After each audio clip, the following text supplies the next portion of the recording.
De nombreux Chinois sont impatients de se préparer pour leur premier voyage à l'étranger dans l'ère post-pandémique. C'est alors que la Chine reprend progressivement les voyages de groupe à l'étranger. L'enthousiasme des voyageurs s'est déchaîné avec une augmentation des demandes de passeports. Ici, à l'administration des entrées et des sorties de Xiamen, les gens font la queue pour postuler et renouveler leurs documents de voyage.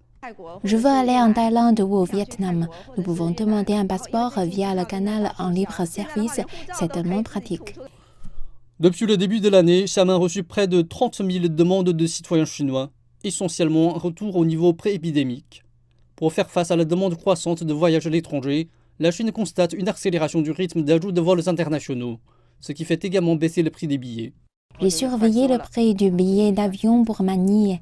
Maintenant, le prix est raisonnable, environ 4 000 yuan. J'ai donc décidé d'y aller avec mes amis. La compagnie Xiamen Airlines a augmenté ses vols internationaux. Les liaisons internationales du transporteur ont repris à plus de 300 vols par semaine, soit une augmentation d'environ 20% par rapport au mois précédent. Depuis mars, Xiamen Airlines a repris une liaison quotidienne, Xiamen-Bali, qui est également la première compagnie aérienne en Chine à le faire. Nous avons également ajouté plus de vols vers des endroits comme Hong Kong, Macao, Manille, Singapour, etc. Il va sans dire que la reprise de la demande de voyage à l'étranger en Chine apportera une plus grande confiance à l'industrie mondiale du tourisme. Selon l'Organisation mondiale du tourisme des Nations Unies, la Chine était l'un des principaux contributeurs mondiaux au tourisme émetteur avant la pandémie.